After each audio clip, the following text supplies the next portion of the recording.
Shalom à toutes, à tous. On est très content de se retrouver avec le Chouk Ben Ogros pour le cours habituel du docteur Michael Gross sur la Haftarah Shoftim, libérer les esclaves. Bechavod Michael.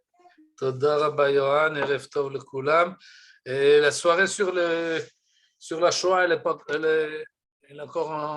n'a pas fini, je comprends bien. Elle n'a pas commencé. Ah, donc, ok. Alors nous, on va commencer avec la Haftarah de Parashat Mishpatim. Et on va tout de suite voir le texte.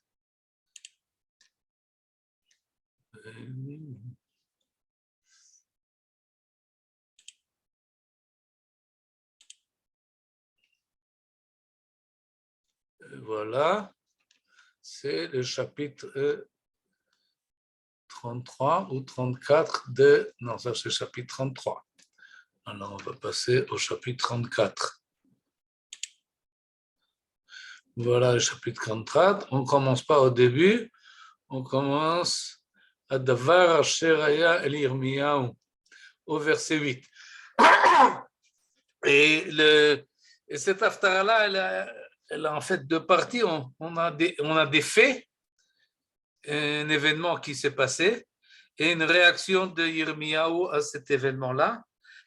Et les faits et les réactions sont en rapport avec la Parashat Hashavua, Parashat Mishpatim. Alors voyons voir d'abord de quoi il s'agit, qu'est-ce qui s'est passé. Hadavar Asher Haya El Yirmiyahu, parole adressée à Jérémie par l'Éternel après que le roi Tzidkiyahu eut conclu une convention. Convention, c'est la traduction du mot Brit. Dans ce cas-là, retenez ce mot parce qu'il va apparaître plusieurs fois dans la Haftarah. On aura l'occasion d'en parler. Il traduit ici convention, c'est-à-dire un accord avec tout le peuple de Jérusalem à l'effet d'y proclamer l'émancipation. L'émancipation, c'est dror. Dror, c'est liberté. Ukratem, dror le chol yoshveach. On nous dit à propos du Yovel qu'il faut appeler et libérer tous les esclaves et chacun rentre chez soi. C'est ce qu'on appelle dror. Là, c'est marqué émancipation, ça va aussi. Et de cela qu'il s'agit. Il y avait un brit avec le roi, avec les princes, avec les Kohanim, avec le peuple. Et tout le monde s'est rassemblé au Beth Amikdash. Et là, ils ont pris un veau, Egel, ils l'ont coupé en deux. Je pense qu'ils ont d'abord fait Shrita. Et en tous les cas, il y avait deux parties de cet animal. Et tous ceux qui voulaient s'engager dans cette convention sont passés entre les morceaux. De cette manière-là, comme on le voit plusieurs fois dans le Tanakh, c'est la manière où on s'engage à quelque chose et celui qui passe, koret berit. Il y en a qui disent que le mot koret, qui signifie couper, vient de ce processus de couper une bête et de passer entre eux, comme on a vu dans Brit Ben Abetarim. En tout cas, de quoi il s'agit, en quoi ils se sont engagés, c'est ce que nous dit le verset suivant.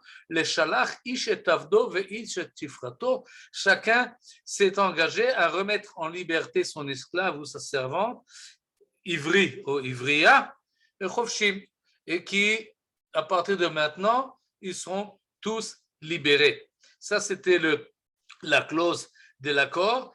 Et Vaishmeu kol asarim, tout le monde était d'accord, Asher ba'u bebrit, et ils l'ont fait. Finalement, ils sont sortis du Beth Amikdash, ils sont rentrés chez eux et ils ont dit à leurs servantes et à leurs esclaves, vous êtes libres. Vaishmeu vayeshalechu, ils avaient obéi et ils les avaient émancipés. Ça, c'est les détails que j'ai ajoutés là. On les voit par la suite dans le texte, et peut-être qu'on le verra ensuite, que c'était effectivement au Beth Amikdash, que c'était effectivement avec un Hegel, et c'était un engagement que tout le peuple a pris sur lui. Et peut-être qu'on va voir tout de suite au verset 19. Voilà. Sarei Yehuda, Sarei Yerushalayim, les princes de Juda, les princes de Jérusalem, Sarissim va Kohanim, les chambellans et les prêtres, et tout le peuple Ovrim ben bitre à Egel, ils sont passés entre les morceaux de ce veau et il a fait mode. Tout ça, c'est très bien. De quoi il s'agit, où on en est là, du point de vue historique? On l'a vu au début, au premier verset que nous avons lu, verset 8. Ça s'est passé, Achare Krot Amelech Tzidkiyahu Brit. Il s'agit du roi Tzidkiyahu. Or, le roi Tzidkiyahu, on le connaît déjà, on se rappelle des haftarot précédentes qu'on a vu par Shad Vaera et par Shad Bo. On avait déjà parlé de Tzidkiyahu et c'est le dernier roi. En fait, c'est un roi vassal, un roi poupée qui a été nommé par les Babyloniens et il devait être vassal et soumis à l'empire de Babylone, mais incité par Ochofra, si vous vous rappelez, le pharaon les a incité Tzidkiyahu à se rebeller contre la Babylonie en lui assurant qu'il va l'aider, que les Égyptiens viendront à son secours. Ce qu'ils ont fait, ils sont venus à leur secours, mais ils sont tout de suite repartis. Et entre les deux, on a cette histoire-là. Elle vient compléter l'image, c'est-à-dire lorsque les gens de Yerushalayim s'engagent à libérer leurs esclaves, c'est au moment où ils sont effectivement encerclés par l'armée babylonienne. Pour cela, il ne faut pas seulement lire la Haftara, mais il faut lire le verset qui précède la Haftara. Tandis que l'armée du roi de Babylone a siégé Jérusalem et toutes les villes de Juda qui résistaient encore, Lachish et Azekah, les seules places fortes de Juda qui finissent encore debout. Autrement dit, autour de Yerushalayim, nous avons l'armée, et à ce moment-là, ils prennent sur eux cet engagement, on va libérer tous nos esclaves. Ce qui est très positif, mais finalement, au verset 11, on nous dit, mais après coup, ils s'étaient ravisés. וישובו אחריכם, וישיבו את העבדים ואת השפחות אשר שלחו חופשי. Ils avaient repris les esclaves et les servantes affranchies par eux et les avaient contraints de redevenir esclaves. Et le mot employé ici aussi, il faudra se le rappeler parce qu'on le verra par la suite. Vaïch beshum la avadim velishvachot. Ils les ont conquis littéralement d'après l'ivrite actuel. Et en tous les cas, ils les ont contraints, c'est très bien. Ils les ont forcés, obligés. Autrement dit, ils les avaient libérés, mais ensuite ils se sont dit, on va les reprendre. Qu'est-ce qui s'est passé entre les deux? Eh bien, on sait très bien parce que c'est marqué à la fin du chapitre. Pour cela, il faut arriver à verset 21. Et là, on nous dit, ça c'est les paroles de Yirmiyahu qu'on verra tout de suite.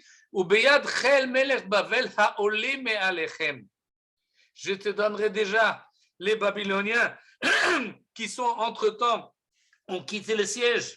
Ils se sont éloignés de Jérusalem. C'est-à-dire, lorsqu'ils se sont engagés à libérer les esclaves, ils étaient encerclés, ils étaient sous le siège. Mais ils voient tout d'un coup que les Babyloniens s'en vont. Et pourquoi ils s'en vont? À cause du roi d'Égypte qui arrive avec son armée. Alors tous ceux qui entouraient Yerushalayim sont allés combattre contre les Égyptiens et les habitants de Jérusalem voient ça. Ils disent voilà, c'est fini. On n'est plus menacé. Et tout revient dans l'ordre, c'est très bien, Baruch Hashem. Et qu'est-ce qu'ils font? Ils reprennent leurs esclaves à ce moment-là. Alors on peut comprendre pourquoi Yirmiyahu s'est énervé et quand il a vu ce comportement, qu'ils reprennent leurs esclaves et leurs servantes qu'ils avaient il n'y a pas longtemps libérés entièrement. Et pourquoi on peut comprendre cette démarche-là des gens de Yerushalayim, parce que, comme ça diront ceux qui sont les plus cyniques, ils diraient, bon, très bien, quand on est dans le siège et on ne peut pas aller dans les champs et on doit mesurer exactement et peser qu'est-ce que nous donnons à manger à nos enfants, eh ben, on n'a plus besoin d'esclaves à la maison. Hein. Ce n'est pas le moment de prendre sur nous encore des gens en plus.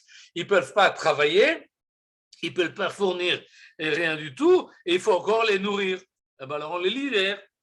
Et lorsque le siège est levé, tout le monde est content, on peut retourner dans nos champs et il faut travailler vite parce qu'on ne sait pas qu'est-ce qui va se passer et puis on a perdu du temps et donc on a besoin d'esclaves, on a besoin de main-d'œuvre, on a besoin de gens qui travaillent, alors qu'est-ce qu'on va prendre? On va reprendre les esclaves. Et ça, c'est une manière un peu cynique de voir le comportement des gens de Yerushalayim. Et ceux qui sont un peu moins cyniques diront la chose suivante. Et ils étaient menacés. Ils voient l'armée ennemie qui entoure la ville. Ils ont peur. Alors ils prient. Comme tout le monde Alors ils se disent, il faut peut-être faire chouva. Et c'est une chouva sincère, mais un peu sous pression des événements. Alors ils se disent, bon, on va quand même faire quelque chose de bien. On va effectivement libérer nos esclaves. On va tout de suite le remarquer. C'est une démarche qui est quand même un peu moins cynique, qui est un aveu que garder des esclaves, c'est pas entièrement conforme à la morale. Et donc, si on veut faire quelque chose, une bonne action, une BA, eh ben c'est ça qu'on va faire, on va libérer nos esclaves. Et c'est ce qu'ils ont fait, peut-être d'une manière très sincère, mais là aussi, lorsque cette sincérité doit être mise à l'épreuve, bon, vous avez fait ça parce que vous avez un sentiment de contrainte et de peur et de menace. Qu'est-ce qui va se passer lorsque la menace sera levée? Eh bien, on les a vus. C'est-à-dire, souvent, on connaît cette psychologie des gens qui, lorsqu'ils sont angoissés, ils prennent sur eux beaucoup de d'énergie, beaucoup d'engagement, mais lorsque tout rentre dans l'ordre, ben, ils oublient leur engagement et eux aussi ils rentrent dans leurs habitudes. Et donc, ça, c'est un comportement, une explication un peu moins cynique qui est prêt à donner, à faire crédit qu'en fait, il y avait ici une chouva sincère, mais qui n'a pas tenu le coup, que ce soit ainsi ou que ce soit ainsi. De toute façon, finalement, Yirmiyahu n'est pas du tout content de la chose, et il va le leur dire au verset, et c'est le verset 12. Vayidvar Hashem el Yirmiyahu me'et Hashem lemo. כה אמר Hashem Elohei Israël, ainsi parle l'Éternel. Anochi karati brit et avotechem. J'ai fait moi-même un brit. Vous avez fait un brit au Beth Amikdash, c'est très bien. Moi aussi, j'ai fait un brit. Moi aussi, je me suis engagé et j'ai fait un accord, une alliance avec vos ancêtres. Beyom otzi otam meret mitzrayim mi bet avadim, lorsque les ai sortis de la maison de servitude. Et cette expression-là, on la connaît, mais elle évidemment est à sa place. Mi bet avadim, je vous ai sorti de maison d'esclavage. Alors, qu'est-ce que je vous ai dit?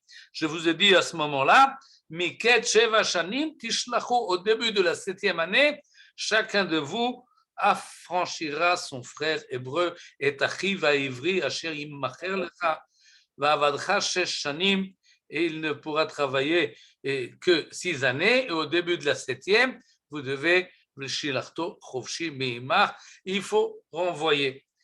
Et ajoute là Yirmiyahu un détail que peut-être qu'on ne savait pas. Velo shamu avotechem elai, velo itu oznam, vos ancêtres, vos pères, vos grands-parents et même les antécédents plus hauts, et ils n'ont pas accompli cette halakha, ils n'ont pas prêté oreille, ils n'ont pas écouté. Mais vous, Baruch Hashem, je suis déjà au verset 15, vous avez fait tchouva, vatashuvu atem hayom, et aujourd'hui, dans notre époque, vous avez fait tchouva, vatasu yashar bene. Vous avez fait ce qu'Akadosh Baruch Hu a demandé, l'ikro dror ish lere'eu, pour proclamer la liberté. Et là, comme ça, le traducteur nous annonce la liberté de vos frères. Vous avez mis, c'est très bien, vatichetu brit.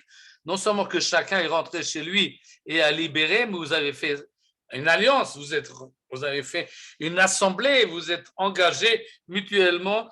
Ou ça, Babait, Ashanikra, Shmi Alav, au Beth Amikdash, vous êtes engagés. C'est très bien.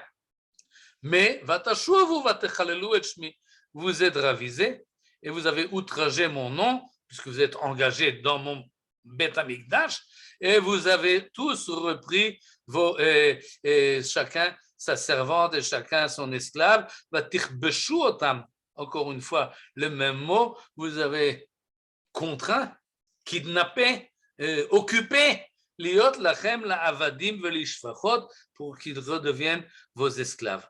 Et ça, c'est grave. Cette démarche-là, le Navi, le prophète, n'est pas d'accord. De ce petit psukim-là, on a appris quand même plusieurs choses. La première, c'est que les Hébreux de cette époque-là, de Yirmia, ou de l'époque des rois et des prophètes, étaient entièrement conscients de ce qui était marqué dans la Torah. Les halachot de la Torah, on n'en a pas beaucoup de témoignages. Quand on lit les livres des prophètes, Nevi'im, Rishonim, Nevi'im, Achronim, il faut chercher pour trouver des allusions au fait. On en trouve ici et là, et ça c'est une d'elles où on voit explicitement Miket Sheva Shanim Tishlachu. C'est un pasouk, peut-être qu'on va tout le voir, c'est l'occasion, c'est le verset qui a le parallèle dans notre parashat Hashavua. Ça c'est dans Shemot. Ça, c'est le chapitre 24, mais nous voulons le chapitre 21. Voilà, ça, c'est le début de la paracha. Ve'ele hamishpatim asher tasim lifnehem. Voici les statuts, les lois que tu exposeras devant eux. Ki tikne vedivri. Comme ça commence la paracha.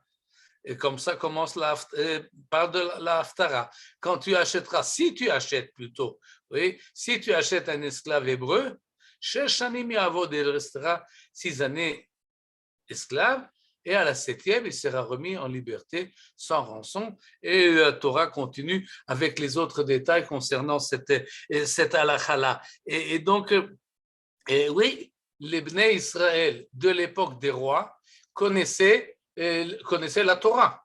Ils savaient qu'est-ce qui était marqué. Et en tout cas, cette mitzvah-là, ils la connaissaient et c'est la première chose qu'on peut en tirer de ces passages. La deuxième, c'est que bien qu'ils la connaissaient, ils ne l'appliquaient pas.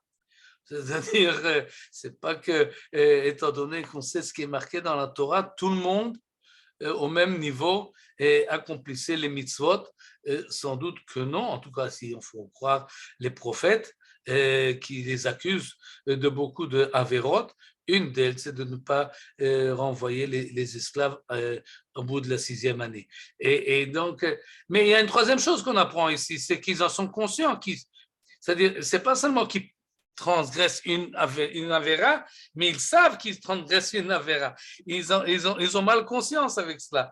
Et lorsqu'il arrive un moment de stress, ils prennent la décision d'améliorer leurs actes.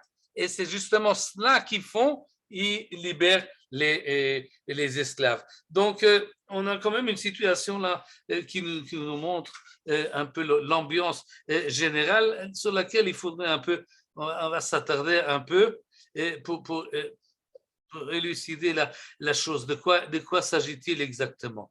Eh bien, il s'agit de Eved Ivri. Oui, et Achiv ha-Ivri asher yimacher lecha.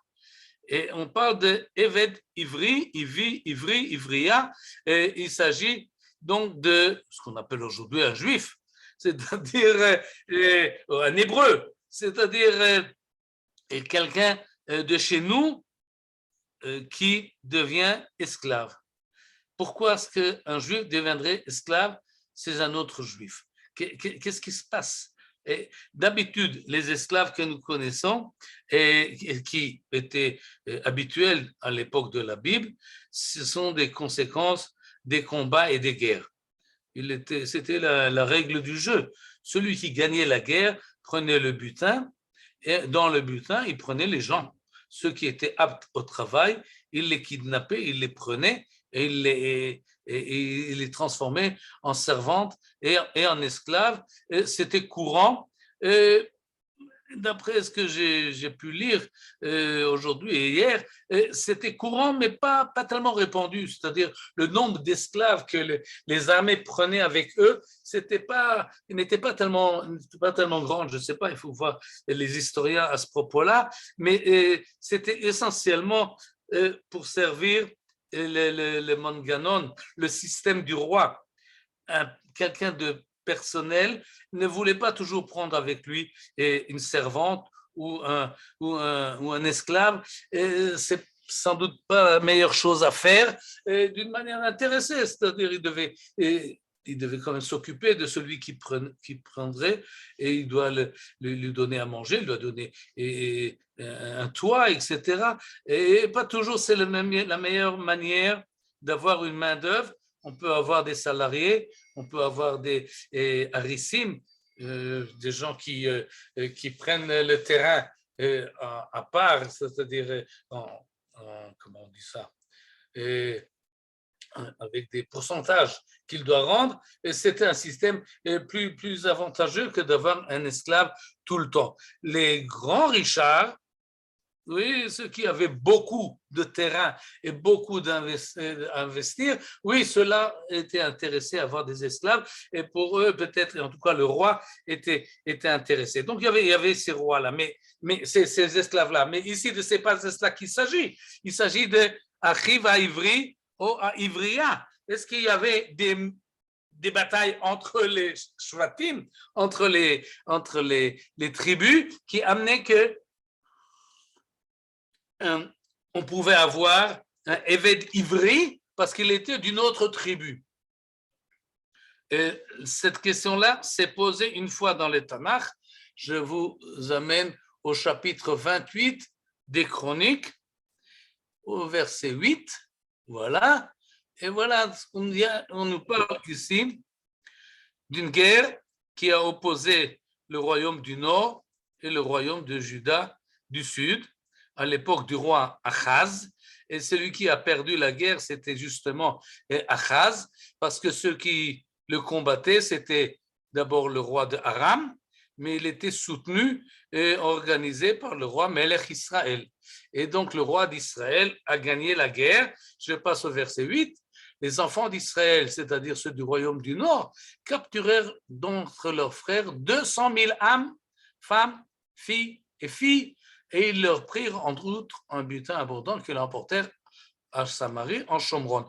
Donc le royaume du Nord a pris en otage, ou en tous les cas a réussi à prendre, puisqu'il a gagné la guerre, 200 000 personnes. Mais il y avait là-bas un prophète qui s'appelait Oded. Et lui s'est posé devant cette armée qui revient vainqueur, et il leur dit, voyez, c'est dans sa colère contre Juda que l'Éternel, Dieu de vos pères, les a livrés en vos mains. Mais vous en avez fait un carnage féroce qui s'est amoncelé jusqu'au ciel. Et maintenant, ces enfants de Juda et de Jérusalem, vous parlez de les réduire à la condition d'esclaves et de servantes, n'est-ce pas vous rendre coupable vous-même à l'égard de l'Éternel, votre Dieu? Qu'est-ce que vous allez faire là? Vous prenez des Juifs, oui, Bnei Yehuda v'Yerushalayim, vous en faites des esclaves, comme c'est l'habitude quand on gagne une guerre, mais c'est pas possible, ça peut pas aller parce que l'Éternel qui vous a aidé dans la guerre n'aime pas du tout cela. Ve'atash ma'oni, écoutez-moi bien, et restituez ces captifs que vous avez fait d'entre vos frères, car la colère de l'Éternel s'enflamme contre vous.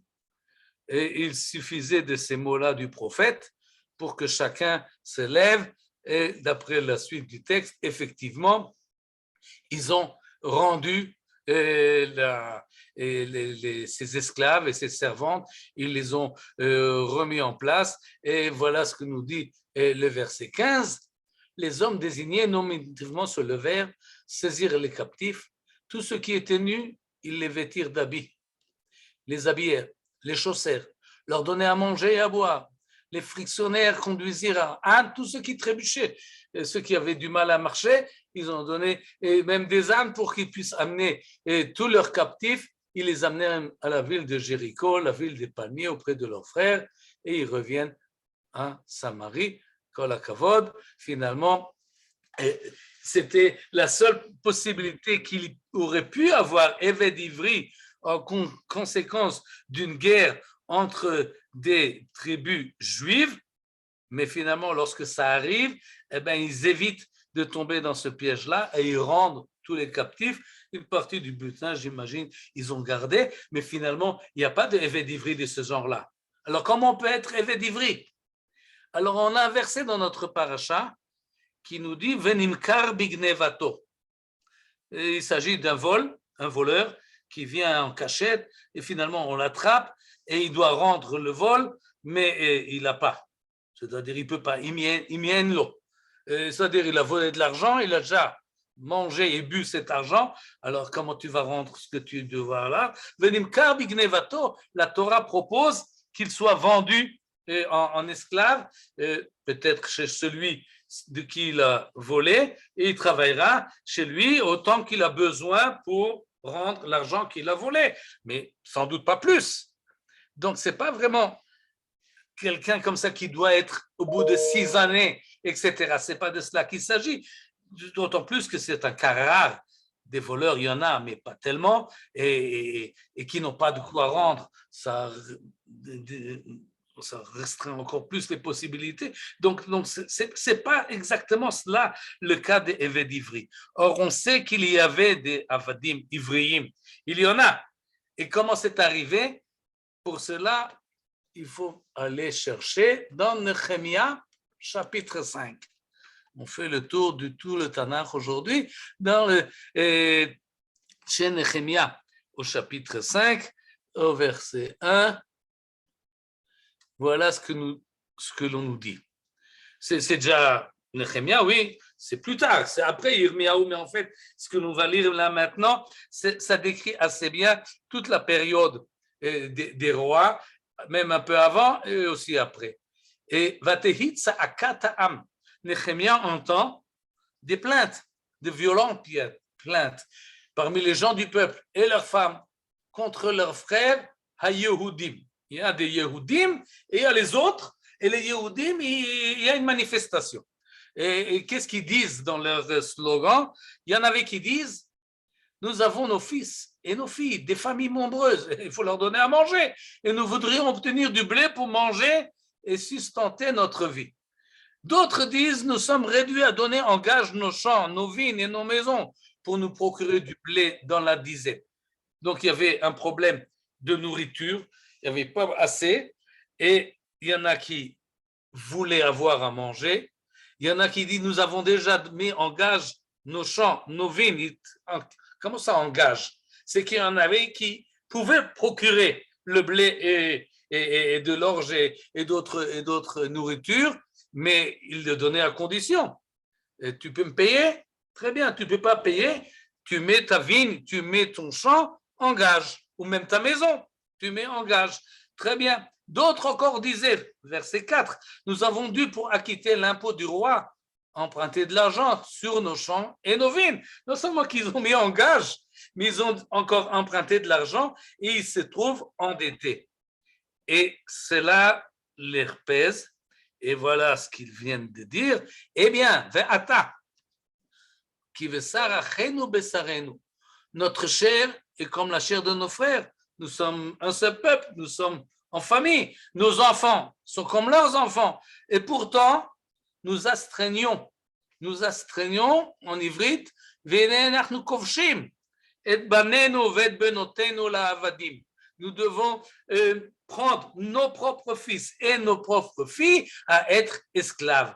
Voilà comment se passe, comment il peut arriver un Eved Ivri au Ama Ivriya, dont parle le prophète Jérémie, dont parle le Parashat Hashavua dans les premiers versets. Voilà comment ça arrive. C'est quelqu'un qui s'endette, qui a des problèmes pécuniaires graves et il ne peut pas rendre. Alors celui qui son créancier lui dit, bon, tu dois résoudre le problème. Alors qu'est-ce qu'il fait? Il va vendre ses propres enfants en esclavage, peut-être qu'il se vend lui-même en esclavage, et parce qu'il n'a déjà plus rien. Et c'est ce qu'il dit, nous avons déjà parmi nos filles qui sont asservies, et nous n'y pouvons rien, nos champs et nos vignes appartenant à d'autres. Et cette situation-là est très grave, et Nehemia réagit tout de suite. Vayichar li meod. Et le traducteur très poli, je fus profondément affligé.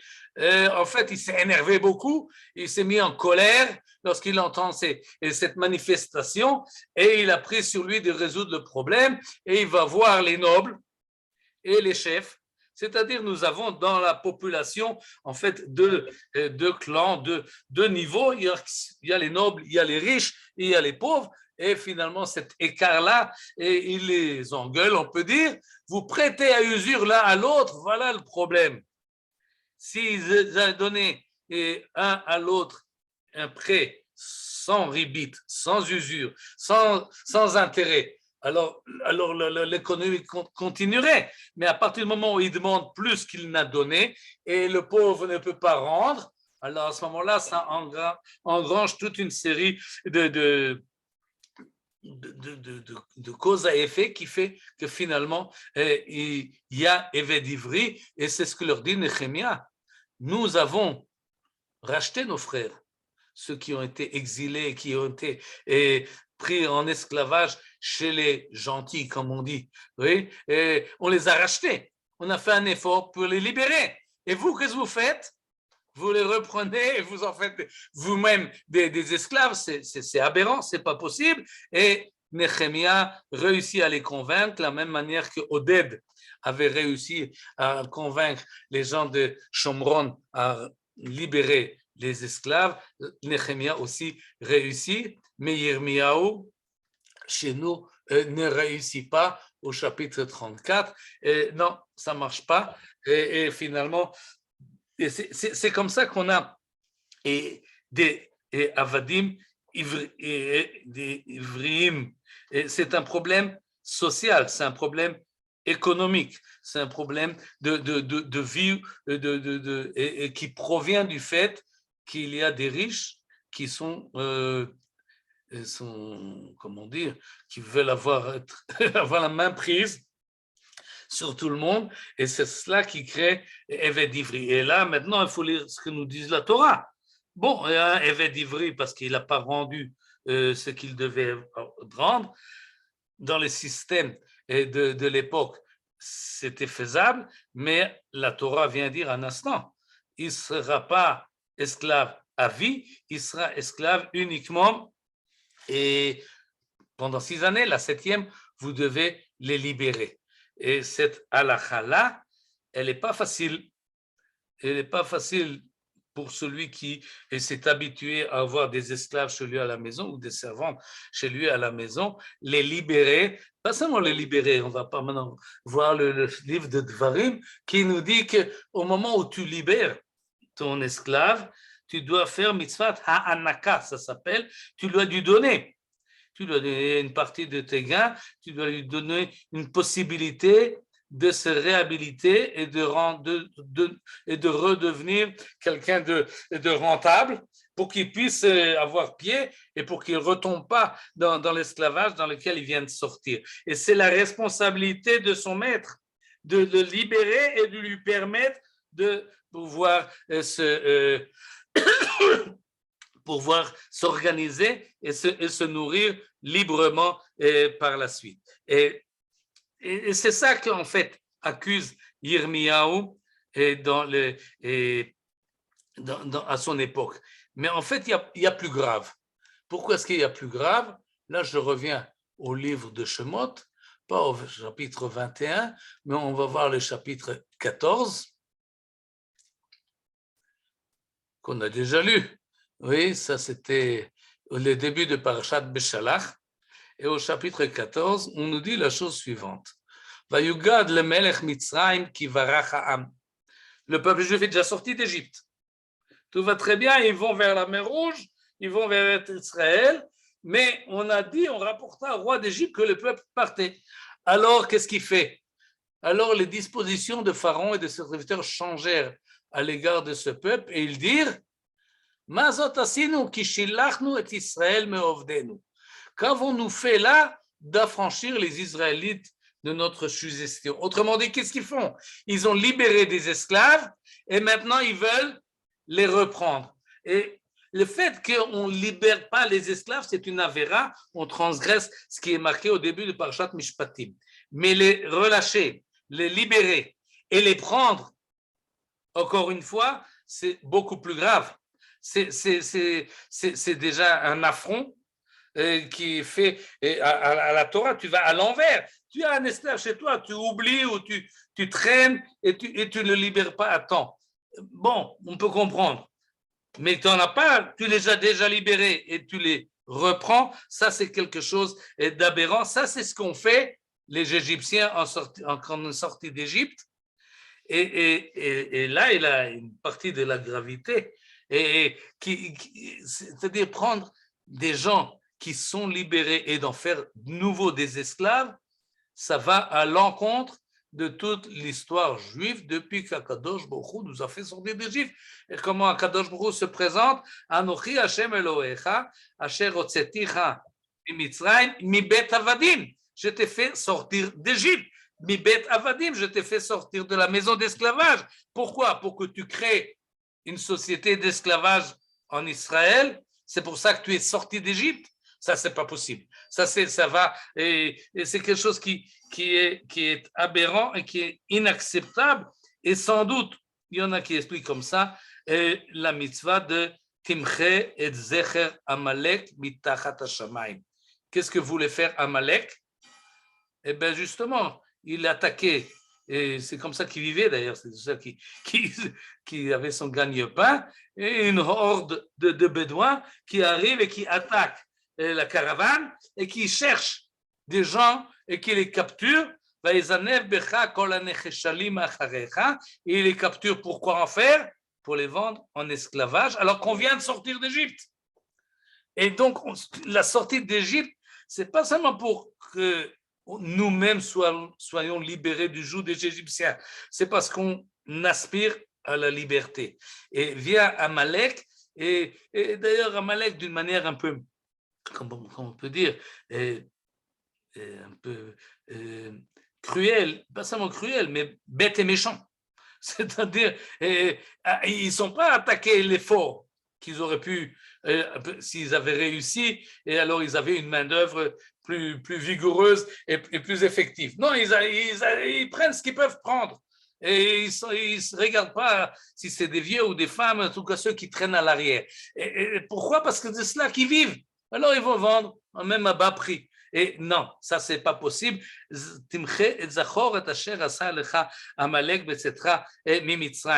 que je veux dire par là, c'est que reprendre des esclaves qui ont été libérés, c'est contre toute l'éthos et la culture du peuple juif, autant qu'on peut se rappeler qu'elle existait en arrière. Et c'est pour cela, sans doute, qu'est chargée l'expression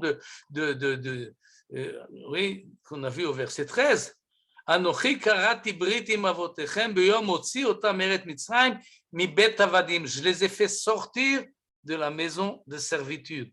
C'est-à-dire, j'ai sorti la notion de servitude comme quelque chose qui est péjoratif, quelque chose qui n'est pas acceptable. Et alors, il faut y mettre des limites. La parashat Mishpatim met les limites. Et il y a encore d'autres limites. La mitzvah de Hanaka, on l'a vu. La mitzvah de Yovel. Au bout de 50 ans, tout le monde se libère. Ça n'existe pas. Être esclave à vie. Et il y a encore d'autres dans notre parasha même. Quelqu'un qui prend son esclave et le tabasse, eh bien, il doit le libérer. C'est-à-dire il y a des règles dans la Torah et on voit très bien que l'esprit de la Torah, même si elle n'annule pas entièrement la possibilité d'esclavage, elle exprime très bien qu'en fait, c'est mal vu. Et on va voir encore deux exemples pour que ce soit, s'il y a besoin, ou ce que je l'ai mis là, je ne l'ai pas mis. Mais on peut le voir tout de suite. Voilà, ça c'était les chroniques. On va reprendre la Bible. On va voir le Pentateuque, le Deutéronome. Et dans le Deutéronome au chapitre 23, et au verset 16, voilà ce que nous dit la Torah. Lo tasgir eved el Adonav, asher yinatzel elecha me'im Adonav. Ne livre pas un esclave à son maître s'il vient se réfugier de chez son maître auprès de toi. Et c'est une halakha qui va à l'encontre de toutes les règles de l'époque et des lois de l'époque.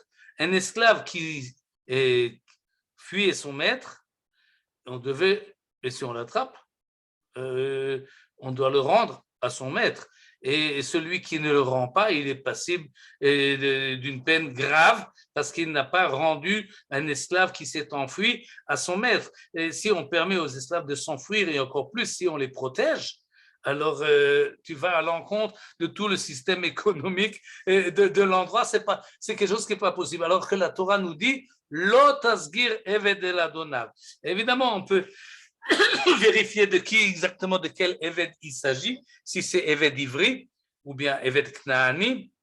Et les deux sont possibles. Mais sans rentrer dans les détails, cette phrase qui est très forte, de la manière dont elle est prononcée, un esclave qui s'enfuit de son maître, il cherche, refuse, il ne veut plus être esclave, tu dois l'aider, tu ne dois pas l'empêcher. C'est une manière de se comporter par rapport à l'esclavage de manière générale, et la Torah insiste. Laisse-le demeurer chez toi, dans ton pays, en tel lieu qui lui plaira, dans telle ville, où il se trouvera bien, ne le moleste point. C'est-à-dire, la Torah insiste là-dessus, c'est très net, et d'ailleurs, on sait que le statut des Éved, il y avait des Éved qui avaient droit à avoir leurs biens, ils n'étaient pas entièrement, tout ce qu'ils avaient ne devait pas être à leur maître. En plus, ils étaient, surtout si c'est un Éved ivri, en fait, étaient plus proches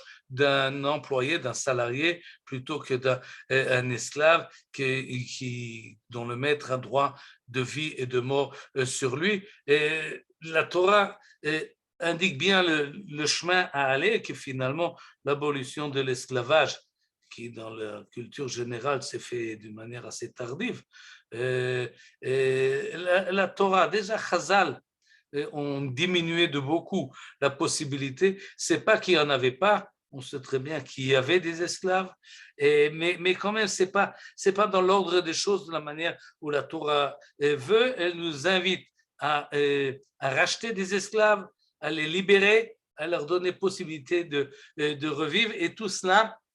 Et finalement, encore un verset, cette fois du livre de Vaïkra. On va reprendre la Bible. Vaïkra, Lévitique, verset chapitre 25. C'est un long chapitre, le chapitre 25. Quand on arrive à la fin, une partie parle exactement de ce qu'on vient de dire, mais finalement, tous les halachot qui proviennent sont motifiés par ce que nous avons au dernier verset, qui lit Bnei Israël avadim, avadaihem asher hotzeti otam me'eret Mitzrayim, ani Hashem Elohechem. Car c'est à moi que les Israélites appartiennent comme esclaves. Ce sont mes serfs à moi qui les ai tirés du pays d'Égypte, moi l'Éternel votre Dieu. Autrement dit, et il y a un autre niveau concernant cette idée d'esclavage. Jusqu'à présent, nous avons parlé essentiellement, et c'est de cela que les prophètes Yirmiyahu, Amos, Yecheskel et d'autres étaient sensibles, c'est le problème social et le problème économique. C'est-à-dire une économie qui est basée sur l'esclavage, c'est pas bien. C'est mouchrat. C'est quelque chose qui ne fonctionne pas et qui ne marche pas et qui ne doit pas être. C'est pas dans l'optique de l'Éternel que ça peut se passer. Et donc c'est premièrement un problème de rapport social et des rapports sociaux qui doit être mieux organisé afin qu'il n'y ait pas d'esclaves dans le peuple juif. Mais en plus, il y a cette idée-là qui lie Bnei Israël avadim. Les esclaves, le mot avadim, le mot eved, il est à double sens en fait. Parce que quand on parle de Eved Hashem, il ne s'agit pas d'esclaves, c'est au service d'eux. Et c'est ça que ça veut dire. Mais il y a peut-être un jeu de mots, ou peut-être toujours, même lorsqu'on parle de Eved, il ne faudrait pas le traduire comme esclave, mais plutôt quelqu'un qui est au service de quelqu'un d'autre et à différents niveaux de densité. Mais en tous les cas, la Torah, dans ce verset 55, là, nous dit quelque chose de très important, que Akadosh Baruch Hu veut absolument que pour qu'on soit à son service et pas au service des hommes. Maintenant, il faut faire quand même attention parce que ces versets-là qu'on a vus dans tout le Tanakh n'ont pas été dits au XXIe siècle et ils ne parlent pas des droits de l'homme. Ce n'est pas la liberté dans laquelle nous sommes habitués aujourd'hui dans le monde occidental en tous les cas, et qu'on parle que chacun, tel qu'il soit, et de toute race et de toute nature, a droit d'être libre. Et de cette liberté-là, un droit yesod, liberté d'homme essentielle. Et non, la Torah ne parle pas de cela. La Torah accepte qu'il y ait Eved Knaani, parce que dans le système de l'époque, c'est quelque chose qui était courant. Combien il y en avait? Sans doute pas beaucoup, mais on voit dans tout le Tanakh que c'est une situation qui existait. Donc, ce n'est pas une question de liberté individuelle, que chaque homme a droit à s'émanciper, etc. Et ça, on peut le voir à partir de Maïmonide, disons, lorsque Maïmonide nous dit qu'il ne peut pas y avoir de service divin si nous ne sommes pas entièrement autonomes, si nous ne sommes pas entièrement, si ça se fait sous contrainte. Il n'y a pas Avodat Hashem qu'on est obligé. Si tu es obligé, alors tu n'as pas de sruyot, tu n'as pas de chovot, tu es en dehors du système. Et en fait, il nous dit Maïmonide, il nous dit le Rambam dans Yad HaChazaka, que chacun est libre. Et puisqu'il est libre, alors il est responsable. Et donc, il peut avoir des droits, il peut avoir des sruyot et des chovot, des droits et des obligations. Et cette idée-là, elle évoluera à partir de Maïmonide d'une manière très, très précise. Elle arrive jusqu'à aujourd'hui, et Baruch Hashem. Mais il faut ajouter une autre chose encore. Et pour cela, je reviens au livre de Shemot. Et on va bientôt finir, au chapitre 4, pas chapitre 14, mais au chapitre 24, qui est dans notre paracha, et au chapitre 20, c'est dans notre parashat Mishpatim, qui conclut en fait. Nous avons vu les premiers versets de la paracha, maintenant nous voyons presque les derniers. Vayavo Moshe, Moïse de retour transmet au peuple toutes les paroles de l'Éternel et tous les statuts, Vet Kol Mishpatim, c'est-à-dire tout ce que l'on vient de parler. Entre autres, on parlait seulement des lois, il n'y a encore qu'une partie des lois concernant l'esclavage, mais il a dit toutes ces lois-là au peuple juif. Et qu'est-ce que le peuple juif a répondu? Vayomru kol ha'am, kol hadvarim asher diber Hashem naaseh. Ils sont engagés à le faire. Et qu'est-ce qui se passe tout de suite après? Vayikach Moshe et Adam, on fait, il y a zvachim, il y a des korbanot, il y a du sang, il jette l'aspergie d'une manière symbolique sur le peuple. Et qu'est-ce qu'il leur dit? Hine dam habrit asher karad Hashem imachem. Ça, c'est le sang de l'alliance que l'Éternel a conclu avec vous, touchant toutes ces paroles. Donc, ces lois-là dont on vient de parler, et qui commencent par les halachot concernant le Eved Ivri, ça, c'est le Brit. Ça, c'est l'alliance qu'il y a entre Akadosh Baruch Hu et Am Israël. Là-dessus, on s'est engagé. Lorsque Yirmiyahu rappelle qu'il a fait, il y avait un brit, imavotechem, avec vos parents, c'est de cela qu'il s'agit. C'est de cette brit, cette alliance, cette convention, si vous voulez, qu'a fait entre Akadosh Baruch Hu et le peuple juif, concerne, disons, dans l'ordre de notre Haftara, essentiellement ce problème-là d'esclavage à cause du problème social qu'il englobe et à cause du problème religieux qui s'y ajoute. Et à cause de cela, on a fait un brit avec Akadosh Baruch Hu. Et vous, maintenant, parce que les Babyloniens ont quitté, vous transgressez ce brit, ça, c'est pas possible. La conclusion de Yirmiyahu, elle est très grave. Et la réponse sera, finalement, vous avez renvoyé, vous avez revenu, et bien les Babyloniens sont partis, ben ils vont revenir. Et bien c'est ça qui va se passer, et non seulement ils vont revenir, mais ils vont finalement, puisque vous ne conservez pas la bride d'Akadosh Baruch Hu, alors ineni metzavenu Hashem. Voici, je les décrète, je les fais revenir vers cette ville pour qu'ils l'attaquent. Ils la prendront de vive force, ils la consumeront par le feu, et les villes de Juda se fera une solitude privée d'habitants si nous ne respectons pas cette alliance qui doit nous organiser socialement et religieusement, alors il n'y a pas de raison pour que les villes de Yehuda restent en place. On ne peut pas finir sur ces versets-là. On ne peut pas comme ça finir une haftara. On n'a jamais vu une haftara qui finit avec une telle calamité. C'est pour cela que les chachamim qui nous ont fixé les haftarot nous disent, ben, tu sais quoi, reviens en arrière au chapitre 33 et ajoute encore 2 versets. Et on nous ajoute ces 2 versets-là, Kaf He et Kaf Vav, et c'est vers eux qu'on finit la haftara. Comme Hashem, Im lo beriti yomam valayla, chukot shamayim va'aretz lo samti. Gam zera Yaakov et David avdi em as, etc. Il faut lire les 2 versets ensemble, en tout cas, comme ça le traduit très justement le traducteur. Ainsi parle le Seigneur, si mon pacte avec le jour et la nuit pouvait ne plus subsister, si je cessais de fixer des lois au ciel et à la terre, c'est-à-dire s'il arrive un moment où il n'y aura plus de jour, plus de nuit, plus de ciel et plus de terre, alors et seulement alors on pourra imaginer que peut-être il n'y aura plus de peuple juif. Alors seulement je pourrai repousser la postérité de Jacob et mon serviteur David. C'est-à-dire en fait, tant que le monde existe, Israël existera, et ça, c'est, nous dit le prophète Yirmiyahu qui vient d'annoncer la destruction d'Yerushalayim.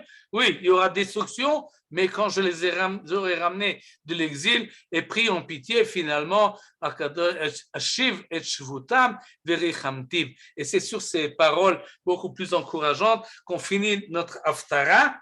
Et moi, je ne finis pas tout de suite là-dessus, parce que ça, c'est le pshat du verset. Comme il a été traduit là, vous voyez que pour le pshat, il a dû ajouter une condition. Si, oui, si mon pacte avec le jour, la nuit pouvait ne plus subsister, si je cessais de fixer des lois. Alors le mot im n'est pas marqué une 2e fois. Im lo beriti yomam valayla. Im chukot shamayim va'aret lo samti. Mais il n'y a pas marqué im. C'est pour ça, bien que la traduction, elle est fidèle au sens général. Mais le midrash, et c'est d'ailleurs un midrash connu et célèbre, est tellement célèbre que d'habitude on pense à cela avant le pshat. Im lo beriti yomam valayla, chukot shamayim va'aretz lo samti. Ça, c'est la condition.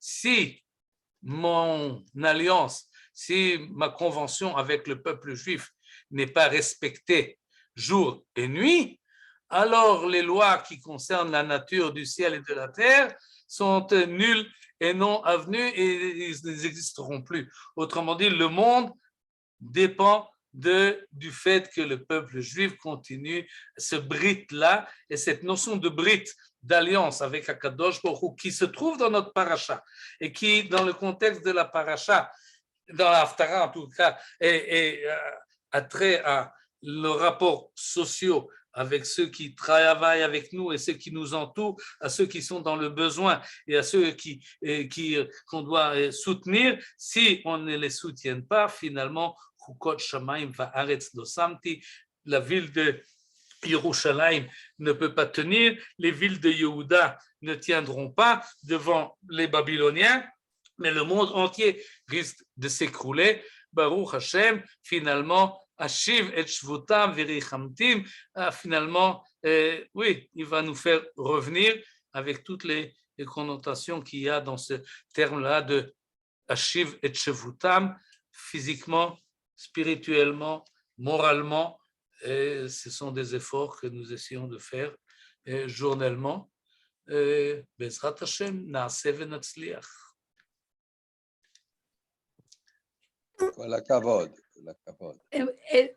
C'est intéressant, je voulais juste dire, pardon, m'adresser à Michael. Oui, Suzy, je t'entends. Je disais que... On voit ta bibliothèque. Ah, pardon. Non, je prends des notes.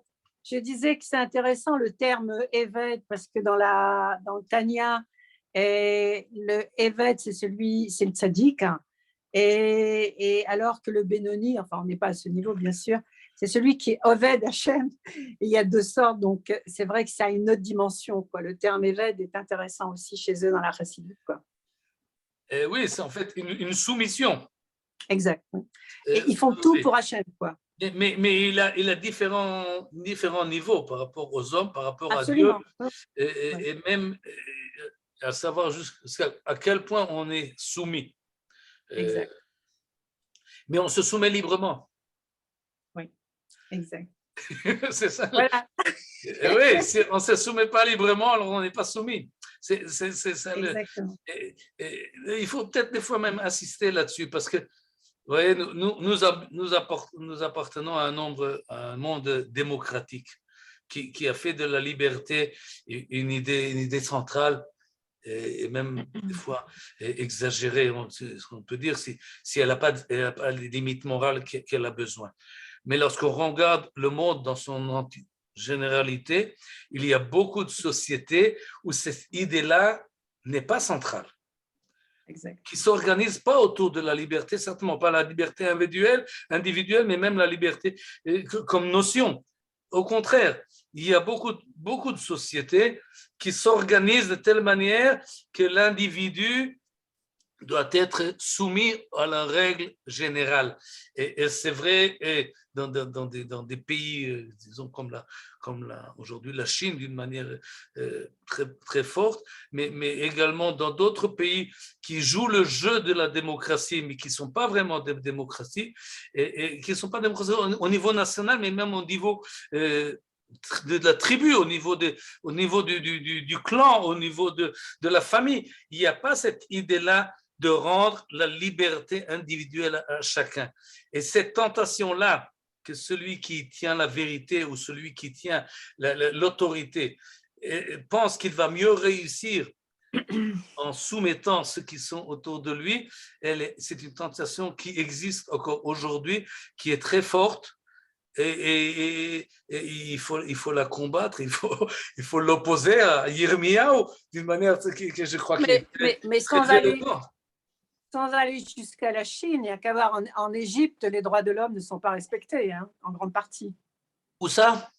En Égypte. Aujourd'hui? Oui. Sans aller jusqu'à la Chine, les droits de l'homme ne sont pas respectés. Oui, effectivement, de tout le monde musulman.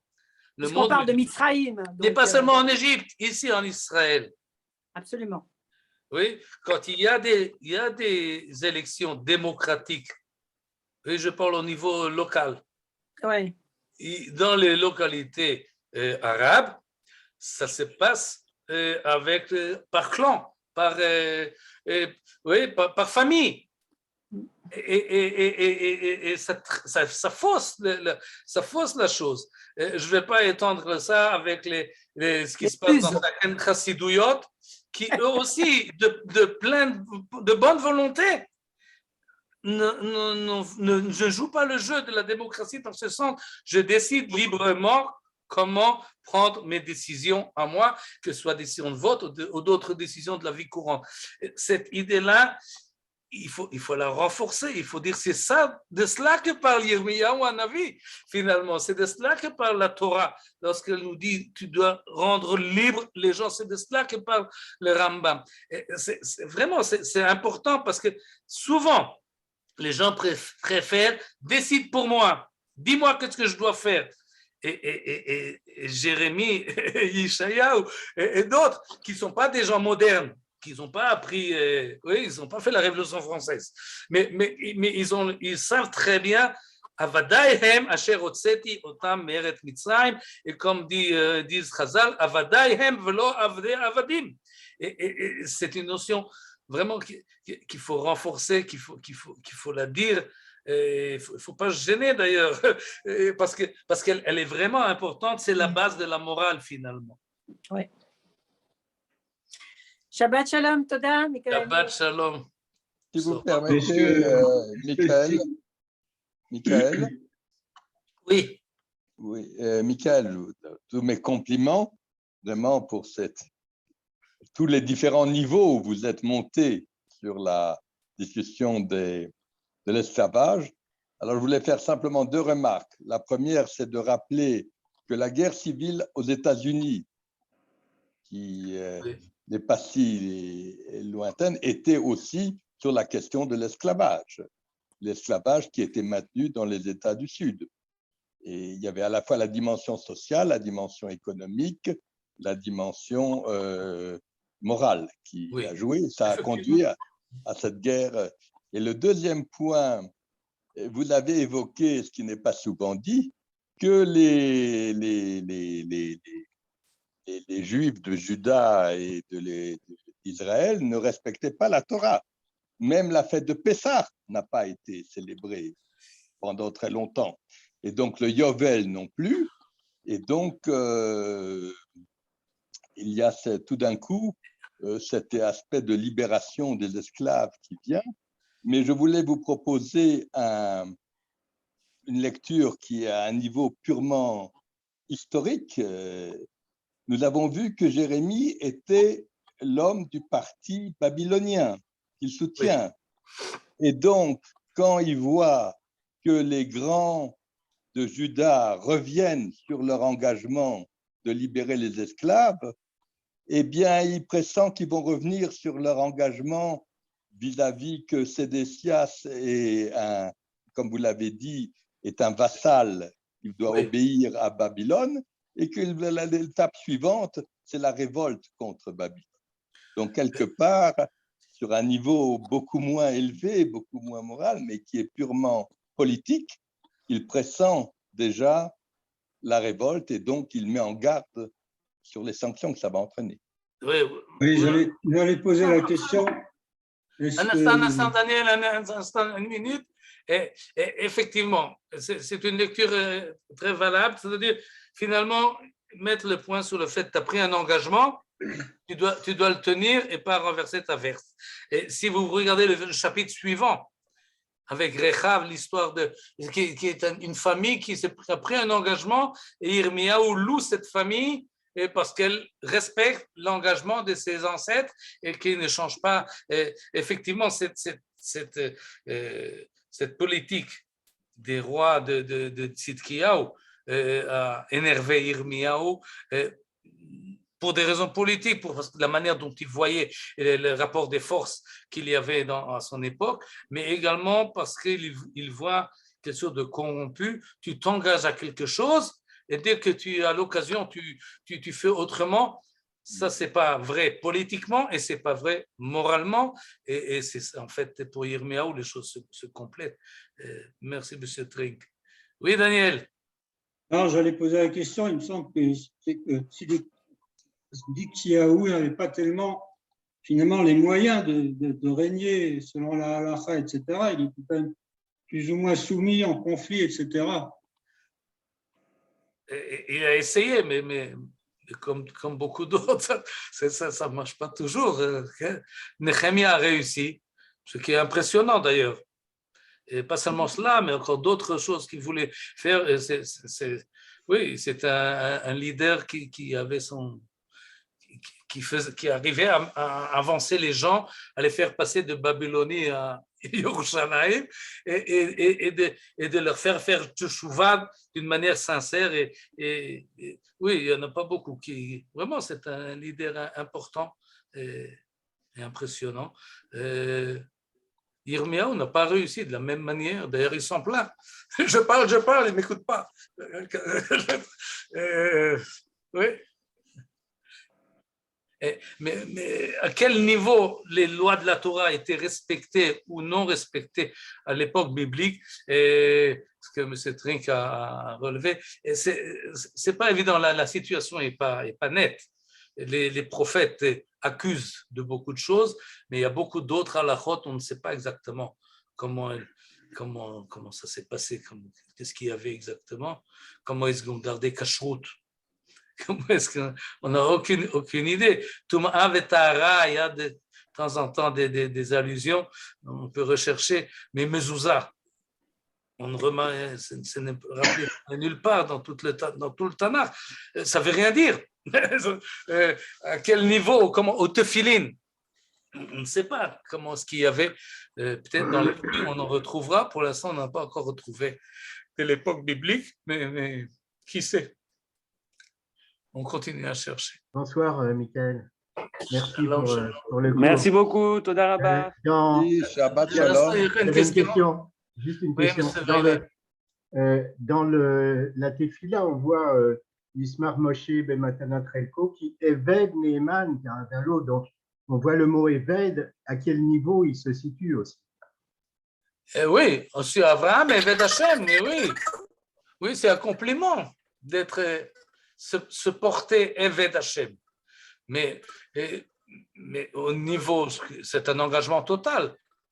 Pour Moshe, pour Abraham, c'est un idéal de toute. Oui, c'est ce que les moralistes nous disent. Il faut se soumettre à la halakha, en tous les cas, à la Torah, à Kadosh Baruch Hu. Oui, pour Moshe, c'est Eved Hashem, comme ça il est appelé. Vayi Achemot Moshe, Eved Hashem. C'est un pasuk explicite dans le livre de Yoshua. Oui, c'est un compliment qui est fait à Moshe Rabbeinu. Mais quand on le voit, comment Moshe œuvre dans la Torah, on n'a pas l'impression de quelqu'un qui n'a pas d'initiative et qui est entièrement soumis à tout. Il a ses réactions à lui, il a sa force de faire, et il est soumis à Kadosh Baruch Hu, absolument, sans aucune restriction. Mais ça ne l'empêche pas d'être le leader d'Am Israël, de prendre des décisions, de prendre l'arche qui vient de recevoir les 2 tables de la loi et les fracasser. Et donc, c'est pas... On est Eved Hashem, ça répond aussi un peu à ce que Suzy Balouka disait tout à l'heure. Oui, on est Eved Hashem. Mais pour être Eved Hashem, il faut être. Et c'est quelque chose d'un peu complexe, mais plus qu'on est conscient de notre liberté, plus on peut être Eved Hashem d'une manière plus grande. Et c'est un peu paradoxal, mais ça marche comme ça. C'est ça la situation humaine. Quand vous dites soumis, ça sonne islam. Islam veut dire être soumis. Ah, ok. Islam, c'est soumis, sans soumis. Oui, mais il y a une soumission, c'est pas... Oui. Et c'est-à-dire, ceux qui ne sont pas de l'islam sont des insoumis. C'est pour ça que... Voilà. Mais l'islam, c'est la soumission à Dieu. Dans le mot, dans le sens de l'islam. Si vous voulez, on peut dire... Celui qui est soumis à Kadosh Baruch Hu doit accomplir la mitzvah d'être libre. Voilà. Et d'être, comme vous dites, doit être. Oui. C'est la madriga du tzaddik. Chazak Michael, toda rabba à tous. Shabbat shalom. Merci, Yohan. Merci. Bonsoir, monsieur Ariel Garciente. Vous avez retrouvé un ancien ami.